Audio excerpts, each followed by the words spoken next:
Hello students, today we are going to learn one of the most important topic, and that is active voice and passive voice. Okay. Active voice और passive voice. Okay, पहले मैं clear कर देता हूँ. Okay, active voice and passive voice is one of the most important topic of your grammar. It is asked in transformation. Okay. And there are more than 12 or 13 topics. You have to learn to convert them from active voice to passive voice or passive voice to active voice.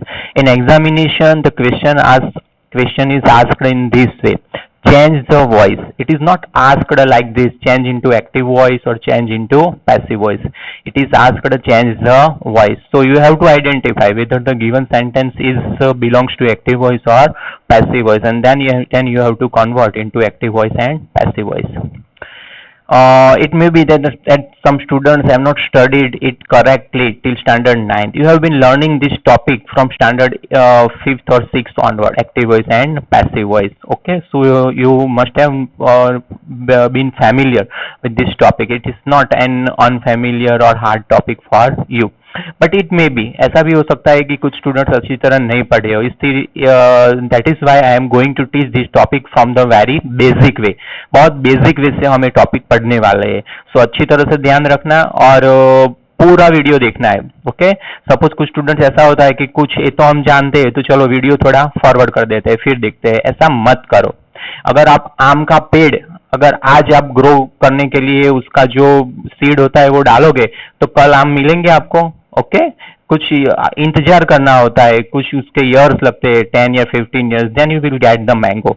Okay, so that is why ऐसे जल्दी नहीं है कि आप पूरे video 1-2 minute 5 minute में पूरा करो. पूरा वीडियो देखो जिससे कुछ भी आपका छूट नहीं जाए और अच्छी तरह समझ में आए. So let us start to learn active voice and passive voice. Okay, सबसे पहले हम देखते हैं active voice. Okay,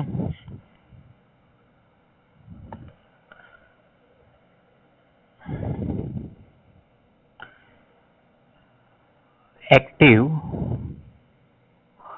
voice and passive voice. Microsoft white board में मैं पढ़ा रहा हूँ और मुझे हैबिट नहीं है इसमें लिखने की, इसलिए मेरे हैंड राइटिंग थोड़े you have to compromise with them. Okay, अभी what is active voice and passive voice, उसके लिए I will write 2 sentences here and you have to tell me why it is active voice and why it is passive voice. Okay, look, I am writing this sentence. For example, I teach English. Okay, मैंने लिखा I teach English. Okay, फिर मैं लिखता हूँ English is taught by me. Okay. Okay, now tell me which sentence is active voice and which sentence to passive voice. As it is very much clear to you, most of the students answer will be right. Okay, I teach English. I teach English. This sentence belongs to active voice and this sentence belongs to active voice and English is taught to this sentence belongs to passive voice. Okay. Now you have to tell me how did you identify that this sentence is active voice. Okay, कैसे आपने identify किया? तो उसका reason हो सकता है सबसे पहले आपने तो ये आइडेंटिफाई किया हो कि ये जो टीचर है, ओके, स्टार्टिंग में जो आई लिखा हुआ है आई, ओके, वो सब्जेक्ट है. आई क्या है? सब्जेक्ट. तो वो एक्टिव वॉइस है. और यहाँ पर बाय मी लिखा है, ओके, बाय मी लिखा है तो वो पैसिव वॉइस है. ओके, इट मे बी कि आपने इस तरह से आइडेंटिफाई किया हो, but it is not the correct method to identify the sentence whether it belongs to active voice and passive voice. You should have proper method how to identify whether it is active voice or passive voice. Why? Because in examination, in transformation, there may be question that change the voice.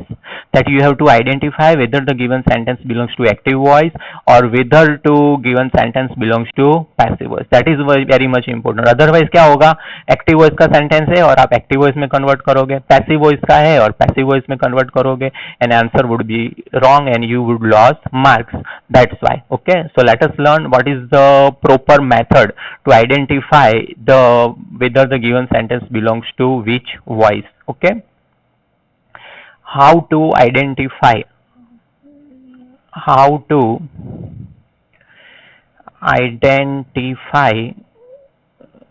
voice, whether it is active voice or passive voice. Okay, if अगर beginning में sentence जो दिया गया है, अगर beginning में subject हो तो वो करेक्ट मेथड है। जैसे पहले सेंटेंस में आपने पहचाना था वो करेक्ट है, एक्टिव वाली मेथड करेक्ट है। ओके, और वो आपको ट्रांसलेशन करके अपनी जो मदर टंग है उसमें डिसाइड भी करना है कि ये सब्जेक्ट है, ये सब्जेक्ट है कि नहीं है। सब्जेक्ट है आई, ओके, ये जो आई लिखा हुआ है अगर वो सब्जेक्ट है तो फिर वो एक्शन करता है। कौन सी एक्शन? पढ़ाने की। ओके, टीच जो वर्ब है, वर्ब को क्वेश्चन पूछो कि एक्शन कौन करता है? आई, तो वो बिगिनिंग में दिया गया है। कई बार आई पैसिव वॉइस भी होता है। For example, I have been taught English by teacher, here I is object and teacher is the subject. So ये एक्शन को आपको क्वेश्चन पूछना है कि who is doing this action, ये एक्शन कौन कर रहा है, और ये वो जो एक्शन कर रहा है वो होता है subject. Okay okay, how to identify whether it belongs to active voice and passive voice। तो मैंने आपको समझा है कि अगर बिगिनिंग में इस तरह से सब्जेक्ट दिया गया है, ओके, आई सब्जेक्ट है, कैसे पहचाना? ये जो टीच वाली जो एक्शन है ये आपको तय करना है। आई मैंने समझा है ऑलरेडी आपको कि वो ऑब्जेक्ट भी हो सकता है। ऐसे आंखें बंद करके डिसाइड मत कर लीजिए कि ये प्रोनाउन है तो सब्जेक्ट ही है।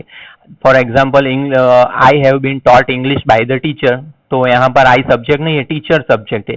तो एक्शन कौन करता है? टीच वाली, वो सब्जेक्ट है। ओके, तो आई, तो ये आपको तय करना है subject. So whether subject is given in the beginning then the sentence belong to, okay, if the subject is given in the beginning then sentence belong to active voice। Okay, और अगर beginning में object दिया गया है then the sentence belongs to passive voice। अगर object है तो फिर कैसे होगा? वो पैसिव वॉइस है। मगर आप कैसे तय करोगे कि वो ऑब्जेक्ट है? Okay, how to identify the object, how to, ये भी आपको पता होना चाहिए। जनरल स्टूडेंट्स क्या करते हैं, जो थर्ड वाला वर्ड होता है वो ऑब्जेक्ट है इस तरह तय कर लेते हैं और चेंज कर देते हैं वॉइस। मगर ऐसा नहीं होता, हर बार ऐसा, मोस्टली ऐसा होता है मगर हर बार ऐसा नहीं होता है। Okay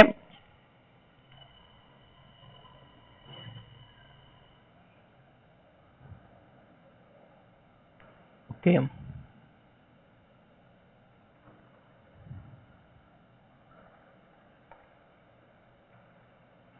okay, how to identify the object, इसे हम देख लेते हैं।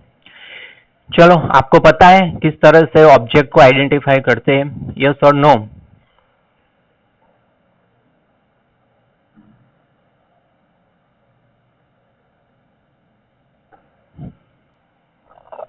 इसकी एक प्रॉपर मेथड है। You have to ask questions, किससे क्वेश्चन पूछना है आपको? What और whom से। You have to ask questions with what और whom। Ask question with what और whom। ओके, ये what और whom जो है अगर उससे आप क्वेश्चन पूछोगे तो आपको ऑब्जेक्ट मिलेगा कि कौन सा ऑब्जेक्ट है। ओके, चलो एक एग्जांपल देख लेते हैं और उससे क्वेश्चन पूछे, ए मेथड से हम एक उसका ऑब्जेक्ट आइडेंटिफाई करते हैं। ओके, एक देखो, एक सेंटेंस में लिख रहा हूं यहाँ पर, जो मैंने अभी वो पढ़ाया आपको वही सेंटेंस लिख रहा हूं। आई टीच इंग्लिश। ओके, आई टीच इंग्लिश। नाउ मुझे बताइए आप कि यहाँ पर, ओके,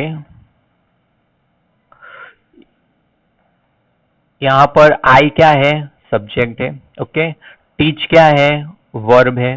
पढ़ाने की एक्शन कौन कर रहा है, मैं कर रहा हूं, ओके, तो वो है सब्जेक्ट। अभी ये वर्ब जो है उसे क्वेश्चन पूछिए, मैंने जो बताया वही आपको क्या बताया, किससे क्वेश्चन पूछना है, व्हाट और वुम से, ओके। चलो वर्ब को क्वेश्चन पूछते हैं, इसका वर्ब कौन है, टीच, तो उसको क्वेश्चन पूछते हैं व्हाट डू आई टीच, मैं क्या पढ़ाता हूं, और जो आंसर आए वो ऑब्जेक्ट है। क्या आंसर आएगा, इंग्लिश, तो English is the object, okay बेटा। तो इस तरह से ऑब्जेक्ट डिसाइड करना है आपको, and it is very much important to decide the object. अभी सेंट और ऑब्जेक्ट को पैसिव वॉइस में कहा लाना है, आगे, ओके, और सब्जेक्ट को पीछे ले जाना है, ओके। सेंटेंस में एक ऑब्जेक्ट भी हो सकता है, दो ऑब्जेक्ट भी हो सकते हैं। अभी दो ऑब्जेक्ट वाला सेंटेंस कैसा होता है वो मैं आपको पढ़ाता हूं। देखो मैं एक सेंटेंस लिख रहा हूं यहाँ, I teach English, I teach English to students, I teach English to students, okay. ये सेंटेंस मैंने लिखा यहाँ पर। अभी आप मुझे बताओ यहाँ पर कि सब्जेक्ट क्या है, ओके, मैंने ऑलरेडी आपको समझाया, I is the subject, okay, I is the subject. फिर बाद में टीच लिखा है, वो क्या है, वर्ब है, ओके। और वर्ब को क्वेश्चन पूछो कि what do I teach, then English is the object, वो मैंने ऑलरेडी आपको समझाया। फिर मैं दूसरा क्वेश्चन पूछता हूँ वुम वाला, ये जो मैंने बताया था व्हाट और वुम से आपको क्वेश्चन पूछना है। वुम वाला इसमें नहीं था, इसमें ओनली व्हाट वाला ही आंसर मिलता है, ओके। तो व्हाट और वुम वाला क्वेश्चन पूछता हूँ कि वुम डू आई टीच इंग्लिश, तो आंसर क्या आएगा, स्टूडेंट्स, क्या आंसर आएगा, स्टूडेंट्स, ओके। सो यहाँ स्टूडेंट्स दूसरा ऑब्जेक्ट है, so it is object 1 and it is object 2। ए ओ 1 लिखा है, नोट्स लिखते वक्त ध्यान रखना, फिर पूछना मत सर ओ आई क्या लिखा था। कुछ लोग वीडियो नहीं देखते फिर पूछते ओ आई, मुझे तो पता चल जाता है कि इसने वीडियो अटेंड नहीं किया इसीलिए पूछ रहा है, अदरवाइज आपको पता होना चाहिए कि यहाँ सर ने O1 पूछा था, तो ये ऑब्जेक्ट 1 है, ओके। चलो सही से लिख देता हूं जिससे आपको गलती नहीं हो, ऑब्जेक्ट 1 और ऑब्जेक्ट 2। अगर दो ऑब्जेक्ट है पैसिव वॉइस में तो कौन सा ऑब्जेक्ट आप आगे लाएंगे, कोई भी ऑब्जेक्ट ला सकते हो, ये इंग्लिश वाला आगे लाइए तो भी नो प्रॉब्लम है, और स्टूडेंट्स वाला ऑब्जेक्ट आइए तो भी नो प्रॉब्लम, कोई प्रॉब्लम नहीं, कोई भी ऑब्जेक्ट आगे लाके बना सकते हैं। मगर रूल वो है कि जो दूसरा ऑब्जेक्ट है वो वहीं रखना है, अदर वर्ड्स के तौर पर लास्ट में नहीं ले जाना है, ओके। फॉर एग्जाम्पल इंग्लिश लिखा है तो English is taught to students by me, और स्टूडेंट्स को आगे लाना है तो क्या होगा, students are taught English by me. समझ में आया, इस तरह से करना है, ओके। तो ये दो ऑब्जेक्ट। फिर सब्जेक्ट में क्या चेंज करना है, मैंने एक चेंज किया, बाय मी लिखा, आई की जगह पर क्या लिखा, बाय मी, ओके। तो वो देखते हैं, ओके। तो चलो देखते हैं सब्जेक्ट में कौन से चेंज करते हैं हम लोग, ओके।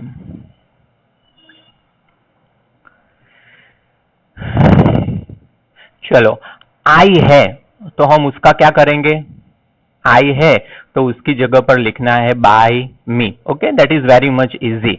और वी है, ओके, वी है तो क्या लिखेंगे उसकी जगह पर लिखेंगे बाय अस, वी है तो बाय अस। यू है तो क्या लिखेंगे, ओके, बाय यू। और ही है तो क्या लिखेंगे हम, ही है तो बाय हिम, ओके। फिर शी है तो क्या लिखेंगे यहाँ पर, शी है तो लिखेंगे बाय हर, ओके। फिर ईट है तो क्या लिखेंगे, ईट है तो लिखेंगे बाय हर, ओके। और दे लिखा हुआ है, THEY दे, तो क्या लिखेंगे, तो लिखेंगे बाय देम, ओके, अंडरस्टूड। चलो फिर से रिपीट करते हैं, ओके। आई लिखा है तो क्या क्या लिखेंगे उसका, बाय मी। वी लिखा है तो बाय अस। यू लिखा है तो बाय यू। ही लिखा है तो बाय हिम। शी लिखा है तो बाय हर। इट लिखा है तो, ओके, गलत लिख दिया यहाँ पर, हर नहीं, बाय इट, ओके, सॉरी। चलो इसको इरेज कर दो, अदरवाइज कुछ स्टूडेंट ऐसे भी हो गए कि लिखते वक्त ध्यान नहीं रखेंगे और फिर ऐसी गलती करेंगे। कि सर आपने हर लिखा था, और पूछेंगे भी फोन करके सर यहाँ बाय हर लिखा है, मगर लेक्चर अटेंड नहीं करते पूरा, फिर पूछते हैं। ओके, क्या लिखना है वहां पर? Bye it. ओके, इट लिखा है तो बाय इट, फिर दे लिखा है तो bye them. Understood? So this was very much basic understanding about active voice and passive voice. What is active voice? Active voice क्या होता है? Active voice means when the sentence starts with subject.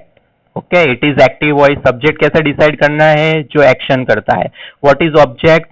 Object अगर starting में लिखा है English is taught by me, then it is passive voice. Object किस तरह से तय करना है वो भी हमने पढ़े। How to identify the object, किससे क्वेश्चन पूछना है हमें? Ask question with what and whom. What से भी क्वेश्चन पूछना है और वुम से भी क्वेश्चन पूछना है, then it would be perfect clear for you whether it is object or subject. Okay, for example मैंने समझाया I teach English, what do I teach?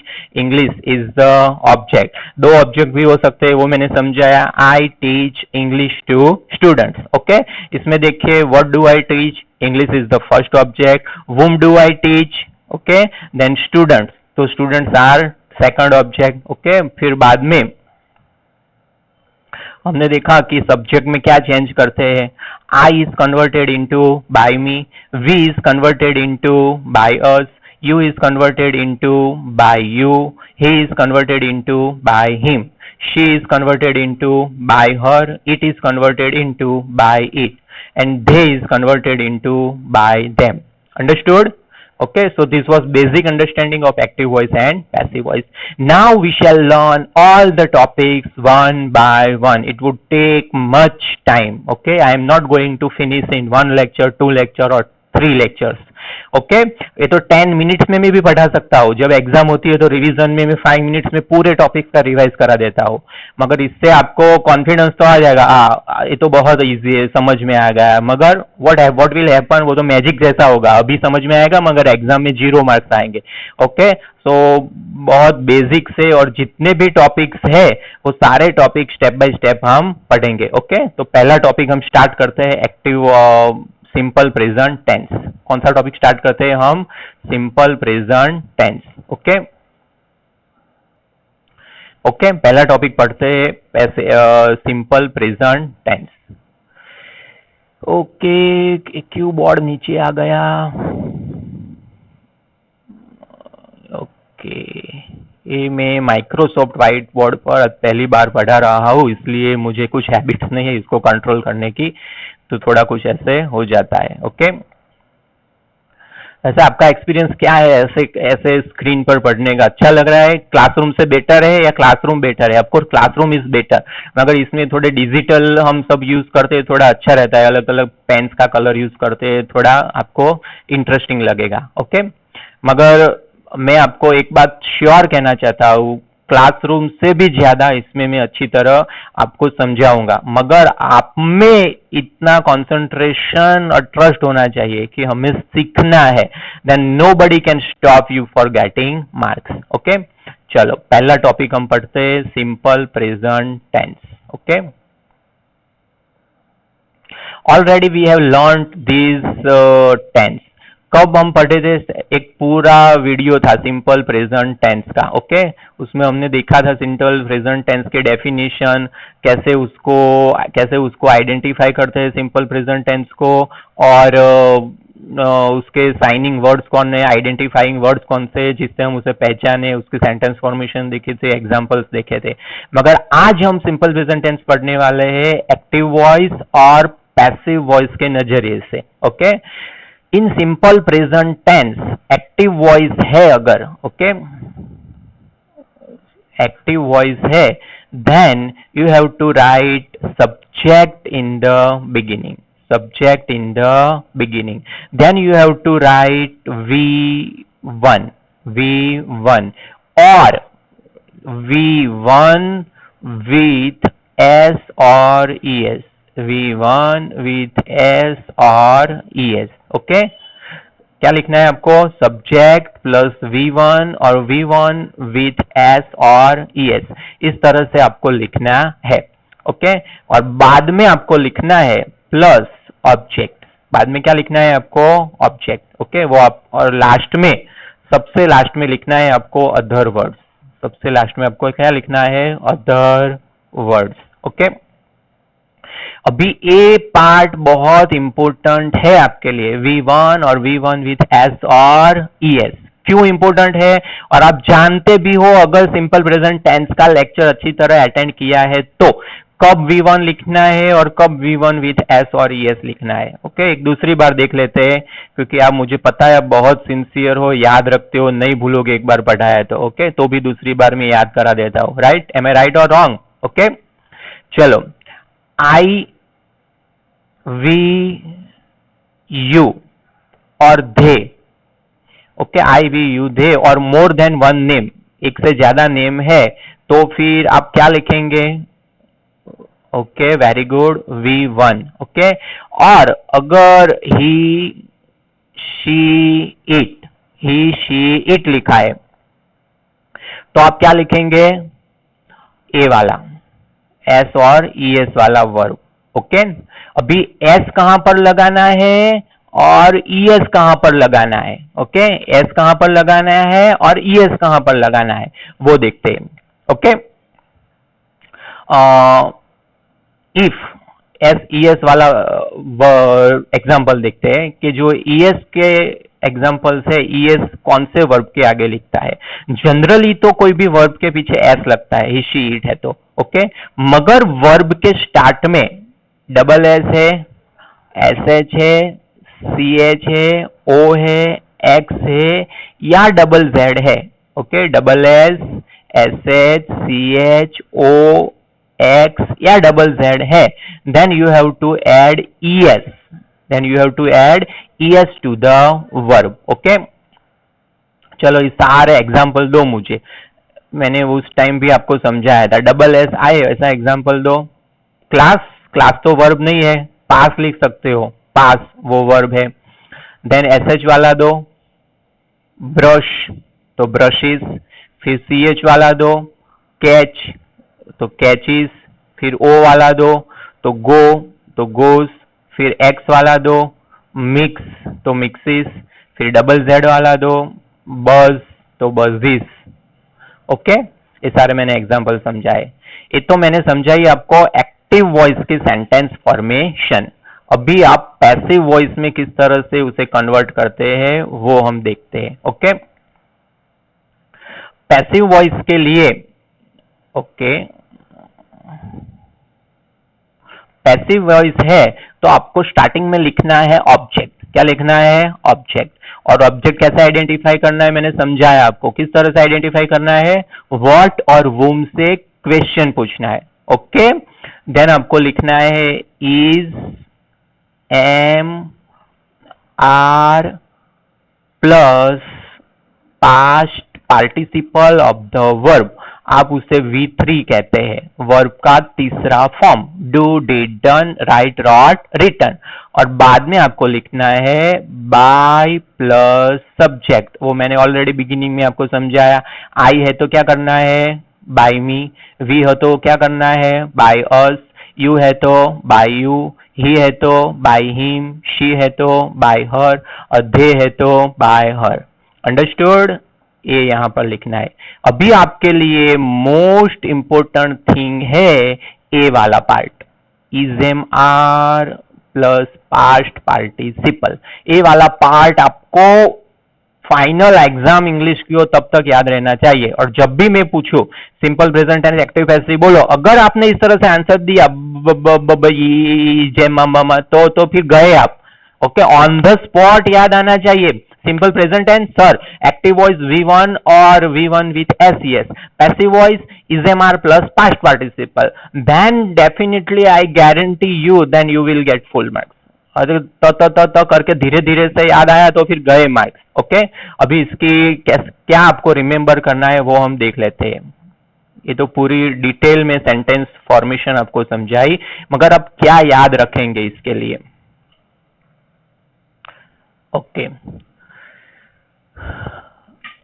Active voice है तो आपको लिखना है V1 और V1 इस तरह से नोट में लिखना है। और सारी नोट्स जो मैं अभी दिखा रहा हूं बोर्ड पर लिखा रहा हूं S और ES, ओके। और पैसिव वॉइस है तो आपको लिखना है is am are plus past participle. बाकी की जो सेंटेंस फॉर्मेशन है वो तो कॉमन है। कौन सी बाकी की है? सबसे पहले क्या लिखना है? सब्जेक्ट। एक्टिव है तो, पैसिव है तो सबसे पहले क्या लिखना है? ऑब्जेक्ट। वो तो कॉमन रहेगा सारे टेंस में। और लास्ट में बाई प्लस सब्जेक्ट। और एक्टिव है तो लास्ट में ऑब्जेक्ट। जो भी है यही आपको याद रखना है, ये भूलना नहीं है। एक्टिव वॉइस है तो V1 और V1 विथ SES, और पैसिव वॉइस है तो इजेमार प्लस पास्ट पार्टिसिपल। ये आपके दिमाग से जाना नहीं चाहिए। अंडरस्टूड? चलो, पैसिव वॉइस है तो क्या लिखना है? Object plus is am are plus past participle, okay, plus by plus उस तरह से बाय प्लस सब्जेक्ट, ओके। वो रह गया है, आया नहीं, ये साइड में चला गया, वो ध्यान रखना। चलो दूसरी बार लिख देता हूं यहां पर, बाय प्लस सब्जेक्ट, ओके। ये ध्यान रखना लिखते वक्त, दो बार मत लिख देना। So understood? So this was the sentence formation for active voice and passive voice in simple present tense. अब हम देखते हैं simple present tense के sentences को कैसे एक्टिव वॉइस और पैसिव वॉइस में टर्न करते हैं। Definitely you will able to do yourself. You have this key active voice with V1 और V1 with SES and passive voice is am are plus past participle. तो भी हम उसके असर्टिव सेंटेंस देखेंगे, नेगेटिव सेंटेंस देखेंगे और इंट्रोगेटिव सेंटेंस देखेंगे कि कैसे, ओके। और आज थोड़े ज्यादा एग्जाम्पल है। लास्ट क्लास में मुझे कुछ स्टूडेंट्स के रिव्यूज मिले थे कि सर थोड़े ज्यादा एग्जाम्पल, हमें समझ में तो आ गया, it's okay, understood the topic, but please teach with more examples, okay. तो भले आज थोड़ा वीडियो लंबा हो जाए मगर मैं आपको थोड़े ज्यादा एग्जाम्पल समझाऊंगा, ओके। Yes, okay, okay. चलो तो देखते हैं।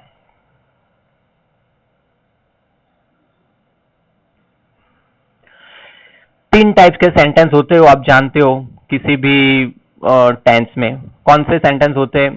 सबसे पहले होता है असर्टिव सेंटेंस। क्या होता है? Assertive sentence. Please make compromise with my hand writing, okay.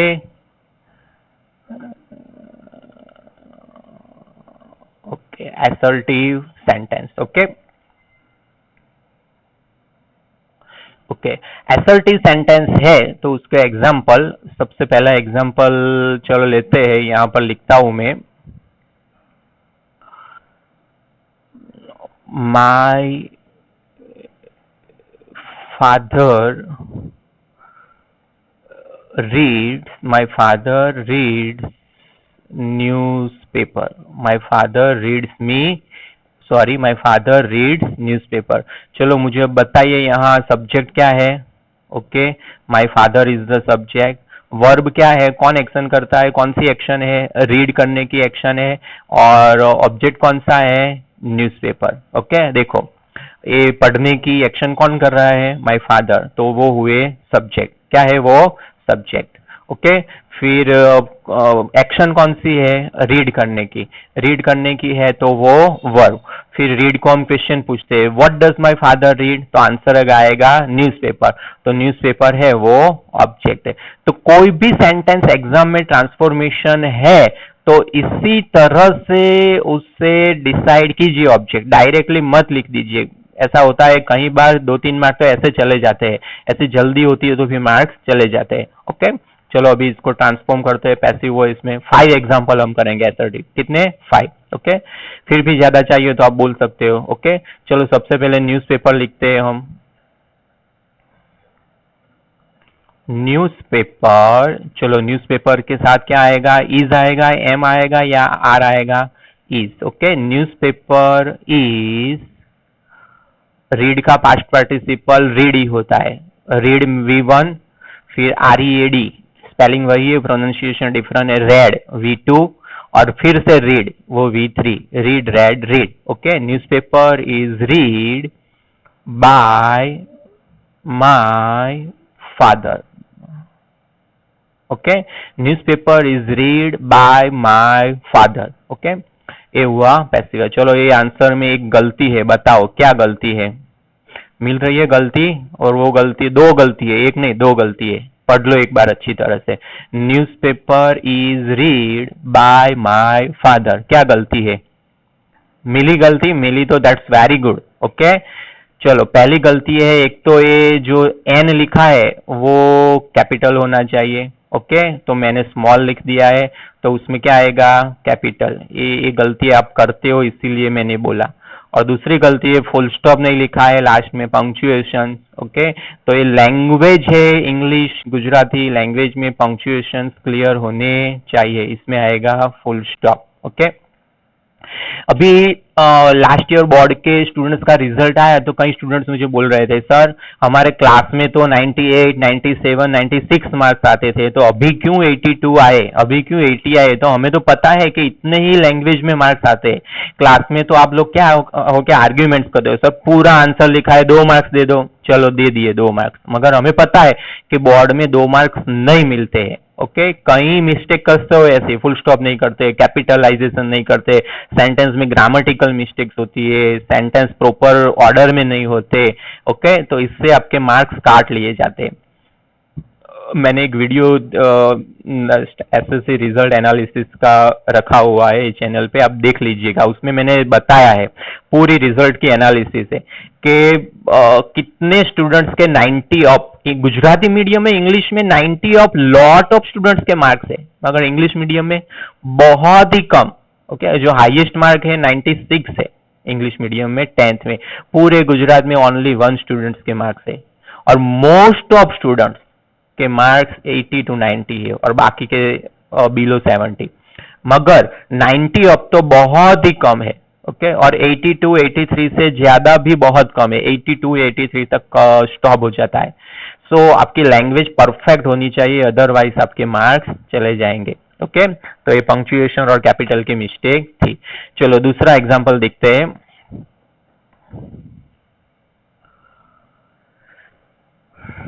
We play carom in recess. We play carom in recess. यहाँ जो मैंने एक गलती कर दी हैंडराइटिंग में, क्या की, इन और रिसेस उसके बीच में स्पेस होनी चाहिए, मैंने नहीं रखी, कंटिन्यू कर दी. जिनको पढ़ना है पढ़े. ऐसे ही आप सप्लीमेंट्री लिखते हो ना, सर को समझ में आएगा तो पढ़ लेंगे, फिर सर को समझ में नहीं आएगा फिर जाएंगे मार्क्स. तो इस प्रॉपर स्पेसिंग भी होनी चाहिए लाइन में. We play carrom in recess. चलो अभी मुझे बताओ इसमें सब्जेक्ट क्या है, वी, वर्ब कौन सा है, प्ले, और ऑब्जेक्ट कौन सा है, कैरम. ओके, और इन रिसेस अदर वर्ड से. तो कैरम को हम आगे लाएंगे तो कैसे आंसर होगा, carrom is played. Carrom is played क्या होगा, कैरम इज प्लेड. वी का क्या होगा, बाय अस, और अदर वर्ड्स कौन से है, in recess. Okay, proper line में नहीं आई राइटिंग मेरी, मगर पढ़ सकते हो. Okay, carrom is played by us in recess. Okay, दो एग्जांपल देखे. माय फादर रीड्स न्यूज़पेपर, दूसरा newspaper is read by my father. We play carrom in recess, carrom is played by us in recess. चलो तीसरा example देखते हैं. Stop करना है. Okay, वैसे तो ये लाइन मेरा प्लानिंग था, आज मैं ऑनलाइन पढ़ाऊँ आपको लाइव यूट्यूब पर, फिर मैंने कैंसिल कर दी प्लानिंग, क्योंकि आपको बहुत पढ़ना लिखना होता है, मैथ साइंस स्कूल का. कोई फ्री हो नहीं हो, वीडियो तो आप देख सकते हो बैठ के. ओके, ओके, तीसरा example. Okay, we study maths in morning. सही बात है ना, मॉर्निंग में मैथ्स करना चाहिए क्योंकि उसमें दिमाग चाहिए, और मॉर्निंग में दिमाग फ्री होता है. यहाँ पर देखो, वी क्या है, सब्जेक्ट. ओके, स्टडी क्या है, वर्ब, और ये मैथ्स क्या है, ऑब्जेक्ट, और इन मॉर्निंग क्या है, अदर वर्ड्स. इन मॉर्निंग क्या है, अदर वर्ड्स। ओके, तो अभी मुझे बताओ, कुछ लोग क्या करते हैं, लास्ट वर्ड ऑब्जेक्ट में लाने की हैबिट होती है, तो मॉर्निंग को आगे लाके पैसिव कर देते हैं। नहीं करते, मगर रेयरली ऐसे स्टूडेंट्स भी हमें मिलते हैं। तो ध्यान रखो, स्टडी को क्वेश्चन पूछते हैं, what do we study, answer क्या आएगा बेटा, मैथ्स। तो मैथ्स को हम आगे लाएंगे यहाँ पर। ओके ओके, तो हम यहाँ पर उसका आंसर लिखते हैं मैथ्स। ओके, मैथ्स के साथ क्या होगा, is, maths is studied, maths is studied. और वी का क्या होगा, by us, maths is studied by us in morning. Okay, यहाँ पर देखिए स्टडीड, वाई का आई होगा और E D, maths is studied by us in the morning. Okay, तो ये था आपका third example. Okay, fourth example देखते हैं। देखो, चलो कौन सा एग्जाम्पल लेते हैं, वी मेक, चलो थोड़ा अलग लेते हैं, ये वी वाला तो बहुत आ गए। ओके ओके,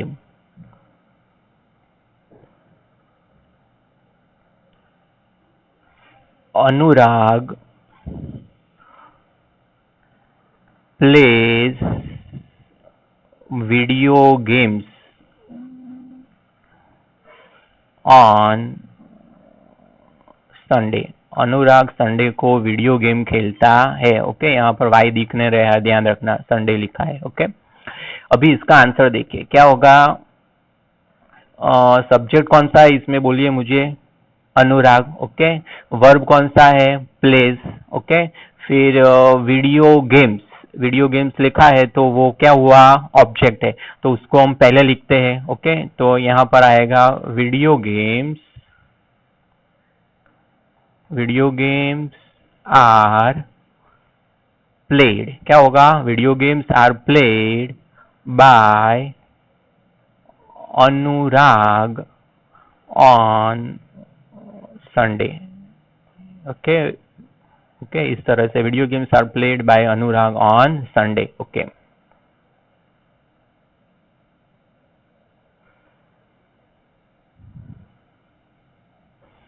कौन सा थी, चौथा एग्जाम्पल था ना। ओके, फिफ्थ वाला एग्जाम्पल पढ़ते हैं अभी। और भी मेथड के सिंपल प्रेजेंट, आज ओनली असर्टिव सेंटेंस ही पढ़ने वाले, तो कंप्लीट हो जाए, फिर बाद में हम नेगेटिव और इंट्रोगेटिव नेक्स्ट लेक्चर में पढ़ेंगे। ओके, फोर्थ एग्जाम्पल, चलो दो ऑब्जेक्ट वाला एक एग्जाम्पल ले लेते हैं। Okay,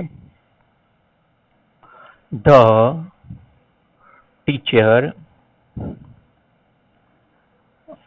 gives us books in library। Okay, the teacher gives us books in library. अभी यहाँ पर बताओ मुझे, सब्जेक्ट क्या है, द टीचर। ओके, वर्ब क्या है, गिव्स। ओके, ऑब्जेक्ट क्या है, चलो क्वेश्चन पूछते हैं, टीचर हमें what what does the teacher give, teacher क्या देते हैं, तो आंसर आएगा बुक्स। तो बुक्स क्या है, ऑब्जेक्ट, बुक्स क्या है, ऑब्जेक्ट। फिर दूसरा भी ऑब्जेक्ट है इसमें। ओके, वुम से क्वेश्चन पूछिए, whom does the teacher give, teacher किसे बुक देते हैं, तो ये भी ऑब्जेक्ट है, तो इसे हम कहेंगे ऑब्जेक्ट 1 और इसे कहेंगे ऑब्जेक्ट 2, दो ऑब्जेक्ट है। तो कोई भी ऑब्जेक्ट O1 आगे लाओ तो भी चलेगा, O2 आगे लाओ तो भी चलेगा, नो प्रॉब्लम। इससे आप उसे पैसिव वॉइस में कन्वर्ट करना है, मगर मैंने जैसे पहले बताया कि कंडीशन क्या है कि जो दूसरा ऑब्जेक्ट है वो वहीं पर रखना है, उसमें कोई चेंज नहीं करना है। ओके, चलो सबसे पहले अस, अस को आगे लिखते हैं। ओके, अस को आगे लिखेंगे तो उसका क्या हो जाएगा, वी हो जाएगा। ओके, धेम को आगे लिखते हैं तो दे हो जाएगा, मी को आगे लिखते हैं तो वो आई हो जाएगा। ओके, तो इसे पैसिव में कन्वर्ट करते हैं।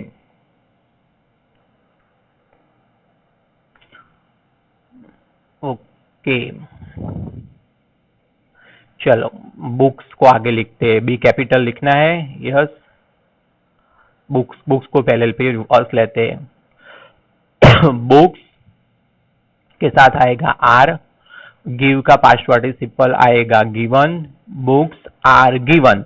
फिर ये जो दूसरा ऑब्जेक्ट है अस, उसे साथ में ही लिख देना है, उसको डिफरेंटली नहीं लिखना है। Books are given to us, books are given to us by the teacher, by the teacher in library.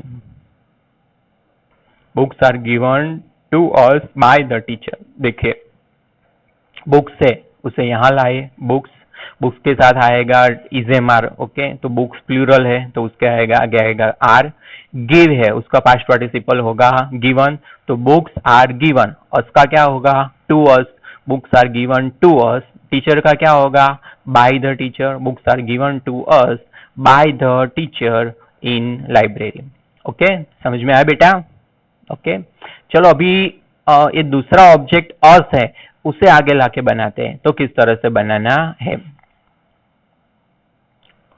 Okay, चलो अस को आगे लिखेंगे तो उसका क्या हो जाएगा, मैंने बताया ऑलरेडी, हमने डिस्कस की, वी हो जाएगा। ओके, अभी वी के साथ इज, एम और आर, उसमें से क्या लगेगा वी आर, क्या लगेगा वी आर।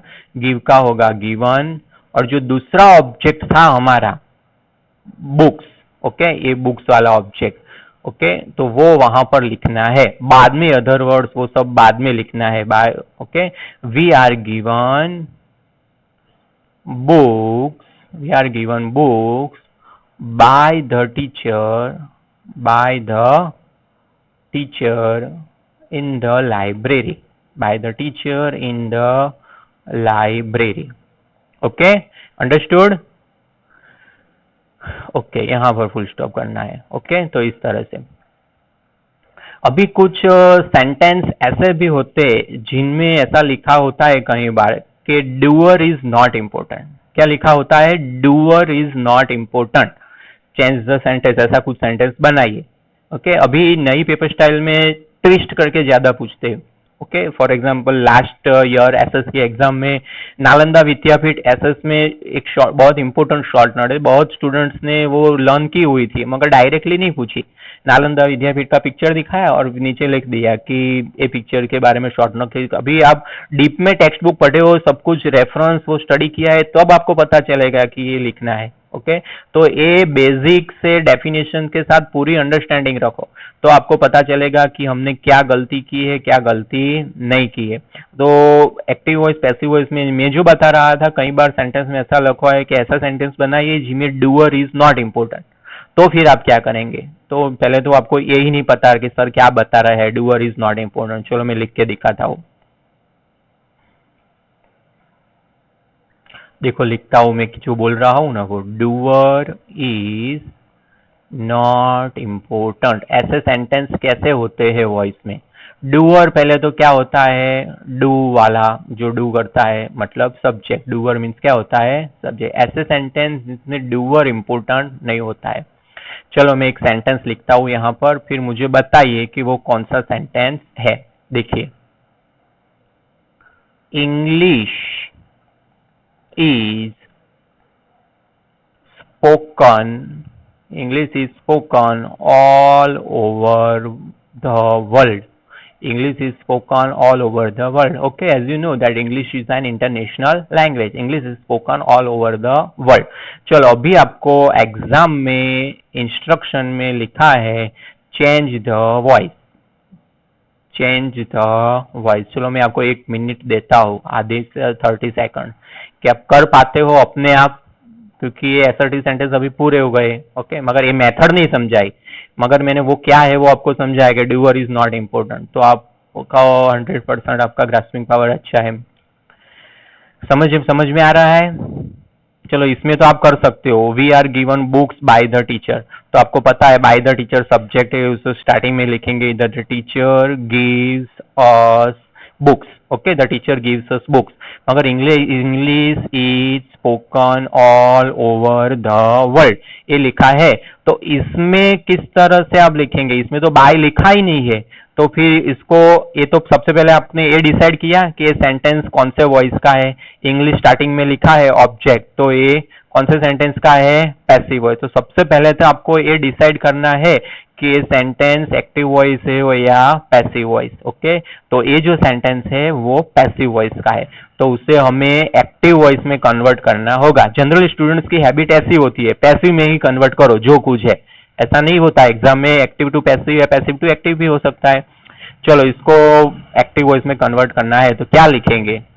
ओके, तो इसमें आपको एक्स्ट्रा सब्जेक्ट ऐड करना होगा बेटा। ओके, डूअर एक्स्ट्रा ऐड करना होगा सब्जेक्ट। तो हम इमेजिन कर सकते हैं कौन हो सकता है। English is spoken all over the world by people, हो सकता है ना, पीपल ही लोग ही होते हैं जो इंग्लिश बोलते हैं। तो यहाँ पर एक्स्ट्रा सब्जेक्ट पीपल है ऐसा आप समझ लीजिए, और पीपल को आगे लिखिए तो क्या आंसर आएगा देखते हैं हम। ओके, देखिए पीपल, ये एक्स्ट्रा लिया, समझ में आया ना आपको, पीपल। फिर ये जो स्पोक है, ओके, इसका क्या हो जाएगा, स्पीक। ये भी आपको पहचानना है। अभी तो ये की टेंस पढ़ रहे हो तो आपको पता है इजेमार प्लस पास्ट पार्टिसिपल, सारे सारे जब 12 टॉपिक्स इकट्ठे हो जाएंगे तब याद रखना मुश्किल होगा। तो इजेमार प्लस पास्ट पार्टिसिपल जो मैंने शॉर्ट में समझा है, रिमेंबर वाली बात। ओके, इंग्लिश इज स्पोकन तो सिंपल प्रेजेंट टेंस, तो उसमें एक्टिव में आएगा V1 और V1 विथ SES। तो ये पीपल लिखा है, पीपल लिखा है तो ये क्या है, दे, तो उसके साथ SES नहीं आएगा, V1 ही आएगा। ओके, तो यहां पर आएगा people speak English, people speak, एक मिनट फोन आया। Okay, people speak English. Okay, और यहां पर आपको अदर वर्ड्स लिख देना है, all over the world. People speak English all over the world. यहां पर देखिए subject, a verb, A object. All over the world है वो क्या हो गए, अदर वर्ड्स। ओके, तो इसे अब हमने एक्टिव में चेंज किया। तो इसमें देखिए डूअर इज, उस तरह से अलग तरीके से भी पूछा जाए। चलो मैं एक सेंटेंस बताता हूँ आपको, चलो लिखता ही हूँ जिससे पता चले कि आप लिख सकते हो कि नहीं लिख सकते हो।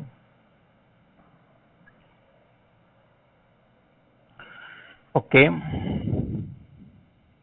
चलो यहां पर लिखता हूं, Gujarati is spoken in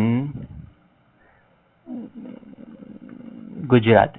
Gujarati is spoken in Gujarat. Okay, चलो इसका क्या होगा, of course people, people speak Gujarati in Gujarat. Okay, फिर दूसरा कोई सेंटेंस हम लेते हैं। चलो इसका चेंज करो, we speak Hindi, we speak Hindi in India, हम इंडिया में हिंदी बोलते हैं। तो सब्जेक्ट कौन है उसमें, वी, वर्ब कौन सा है, स्पीक, और ऑब्जेक्ट कौन सा है, हिंदी। तो उसमें क्या होगा, Hindi is spoken, Hindi is spoken, और डायरेक्टली लिख देना है इन इंडिया। ये बाय अस लिखना नहीं है, क्यों, क्योंकि ये कॉमन है, ये नहीं लिखते। डूअर इज नॉट इम्पोर्टेंट, वो मैंने समझा है ना, वही है। Hindi is spoken, Hindi is spoken in India, इस तरह से डायरेक्टली ही लिख देना है आपको। समझ में आया बेटा, yes. Okay, so that was assertive sentence, simple present tense. तो आज हम क्या पढ़े, पूरा रिव्यू देख लेते हैं। ओके, एक्टिव वॉइस और passive voice, simple present tense. Okay, सबसे पहले एक्टिव वॉइस और पैसिव वॉइस की बेसिक अंडरस्टैंडिंग पढ़ी हमने। बाद में हमने पढ़ा एक्टिव वॉइस और पैसिव वॉइस में सिंपल प्रेजेंट टेंस को एक्टिव पैसिव में कैसे चेंज करते हैं। उसमें मैंने एक बात बताई, वो आपको, वो पूरी समरी है आज के लेक्चर की। क्या बात थी, चलो मैं बताता हूँ। वो रिमेंबर वाला लिखा था ना वो। ओके, ए एक्टिव वॉइस है तो V1 और V1 विथ S और ES, और पैसिव वॉइस है तो इजेमार प्लस पास्ट पार्टिसिपल। ये नहीं भूलना है, रिमेंबर, ये हमेशा याद रखना है आपको। Always, you have to always. Okay बेटा, thank you, good bye, have a nice day, अच्छी तरह पढ़ना, बाय बाय।